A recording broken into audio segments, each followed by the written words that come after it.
but also the potential of Rohingya refugees. The more than 1 million Rohingya refugees here are proud, they are resilient, and they need the world's support. After decades of discrimination and persecution, we had a massive outflow 8 years ago following the massacres that took place in Arakan. Many others arrived more recently, escaping brutal violence of human rights, triggered generalized anti-Muslim hate. And this is especially significant as the world tomorrow officially marks the International Day to combat Islamophobia. Rohingya refugees have come here for what people anywhere seek: protection, dignity, safety. I met and spoke with many of you today and was inspired by your courage and moved by your determination. Many shared harrowing accounts of their ordeals in Myanmar and their journeys here. They want to go home. Myanmar is their homeland, and returning in a safe, voluntary and dignified manner is the primary solution for this crisis. It's clear.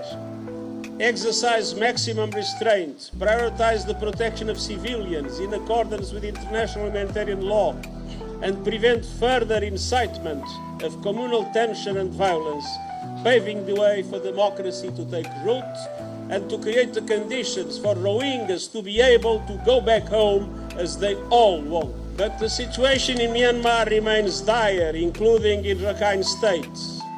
And until the conflict and systemic persecution ends, we must support those who need protection here in Bangladesh. I have to confess that we are on the verge of a deep humanitarian crisis. With the announced cuts by several countries of their financial assistance, we are facing a dramatic risk, the risk to reduce the food rations to the Rohingya refugees to a level that would be 40% of 2025. That would be an unmitigated disaster that we cannot accept, because people would suffer and even people would die. And so my voice will not end until the international community understands that they have the obligation to invest now to support the Rohingya refugees here in Bangladesh, and to make sure that the people that already have suffered so much will not have an additional problem. We will do everything to solve the problem of the food rations. But we must recognize the enormous support of the Bangladeshi people, sharing their land, their forests, their scarce water and their meager resources.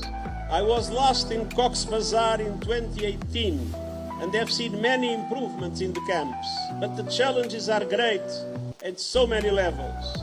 These camps and the communities that host them are on the front lines of the climate crisis. Summers are scorching and the chance of fires skyrockets. In the cyclone and monsoon season, floods and landslides destroy homes and lives.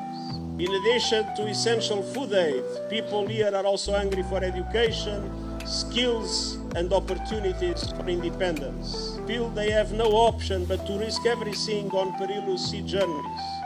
So you have a special obligation to ensure that the aid reaches the Rohingya refugees and show that the world has not forgotten them. That is why the cuts by the international community of the aid to Rohingya refugees is unacceptable. And I repeat, Cox's Bazar is ground zero for the impact of budget cuts on people in desperate need, and we must do everything to make sure that does not happen. And we will not give up until conditions allow for the voluntary, safe and sustainable return for all refugees here. And until now, I urge the international community not to reduce the support to Rohingya refugees.